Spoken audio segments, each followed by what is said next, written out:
when you have nothing to draw from. I was able to find strength in every molecule of this earth. I'm able to be in a room with nothing, with no motivation, no inspiration, nothing, and find it. So what I did in those situations was I invented this thing called taking souls. When everybody's all fucked up and you're exhausted and you're weak and you're tired and you're looking around and everybody looks as bad as you or even worse, I'm like, you know what? I want to now make a statement. It's the perfect time to make a statement. To make a statement to let you know where your life ends and mine begins. And so the statement there is I muster up every bit of strength from their looks on their faces and how they feel and how I'm gonna now, from my childhood, where I came from, how I was the bottom of the barrel, I'm now amongst all these uncommon people. I'm now going to now make you feel like you're common. So I used their sadness, their weakness, their parts of their life where, God, this sucks. I'm like all poopy pants and messed up. I used that for my strength. And I have this moment of like, let's say we're in the sand, we're running or whatever. I will do a surge. I will do something when everybody's like, how the fuck is he doing this? And from that look on their face, that feeling of, God, man, this guy must be something special. It then surges me further and faster and harder for a long time. So it's energy's everywhere.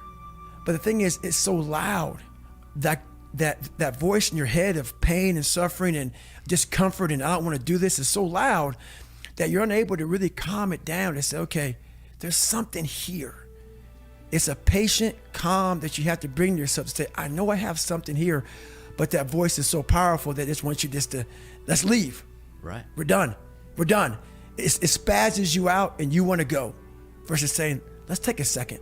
Hang on. Before we spaz the fuck out, hang on. And in that moment, you can think clearly and find that strength out there for you. I would call this guy up at almost every night about 10:30, 11 o'clock at night and give him an update. Wow. I said, hey man, I've lost 25 fucking pounds. Because no one knew what I was doing. I had to have some, so I'm really good at creating an enemy. I'm really good at creating something that I'm against. And I'm also good at, if you ever tell me something that I cannot do, I'm gonna let you know that I'm doing it. Right. Somehow you're gonna fucking know one way or another that I'm doing it. It may not be like in your face. I may make sure that I run across the daggone world. So then it's on the news and you turn the news on and say, how the hell? I wanna do something that you know I'm here. I'm here. So every time I lose like a big significant amount of weight, I call that recruiter up and say, hey man, I'm here. And before I knew it, man, this guy became almost like my best friend at that time.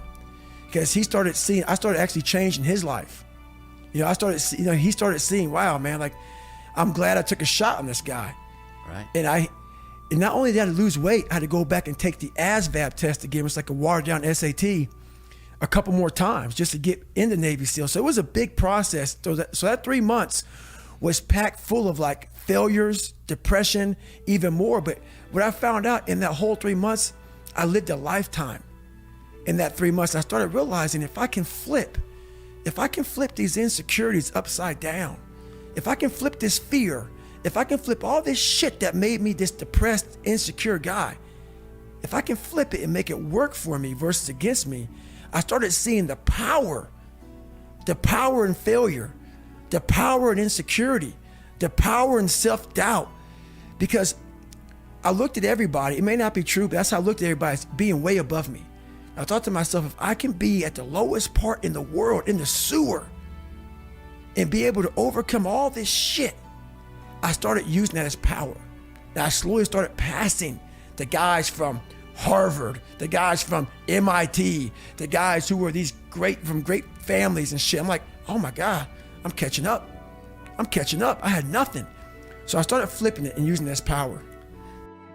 I got through with that first 100-mile race that I did around that 1 mile track that I didn't prepare for, and I was considerably, it was horrible. And I'll never forget, I found such peace and beauty. And I got done, I was in the worst pain of my fucking life. And I got done and my wife pulled the car up on my ex-wife, pulled the car up on this little lawn, and I got in the back of it. And I got up the stairs. I'm not gonna go through the whole story, but I remember laying in the tub, and she put the shower on me, and I ran 101 miles in like 19 hours, and I was like peeing dirt out of me. And I'm sitting there and I'm jackhammering, and my body is just the most broken it's ever been, even to this day. And this feeling came over me. Call it crazy if you want, but very few people, I guarantee, have ever felt this before, to push themselves so far outside of what they thought was even possible, even for me. I laid in that tub and I didn't want it to go away. I had drained myself of every bit of strength, energy I had. And it was the best feeling I had in my life. All that pain, it was confirmation. It was confirmation that I had gone through a crucible and I had figured out another level of David Goggins, a level that I thought was humanly impossible for anybody to do. When I was at mile 70 and shit and pissed all over myself and had 30 more miles to go and I was damn near dead, and I was able to go 31 more miles. In that process of that next 31 more miles, I found out more about myself in that 31 miles than I ever have in my entire life. The conversations, the mental blocks, the roadblocks, everything horrible. It was just feeding at me like light speed. Get the fuck out of here, man. But I was able to figure out different tactics.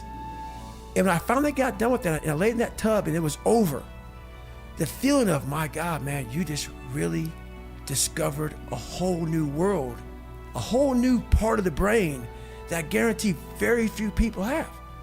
So it's a feeling I can't even describe. A lot of people, they don't know my entire story, and they think I was born this man that they see now. They see what was created.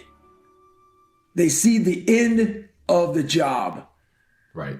So they didn't see what it took to get there. And to develop a man like this, I realized that, like to sharpen a sword, to make a sword, you have to put it through fire. And you have to beat the fucking shit out of it. Repeatedly, you have to beat the living shit out of it. And so my mindset started to become that. And I realized that nothing hard comes from soft. And so when people have that mindset of I failed, it determines how you look at that. I started looking at that as a whole different way of living. Like, how many people could do what you do, David? It's that internal conversation I started having that was motivating me.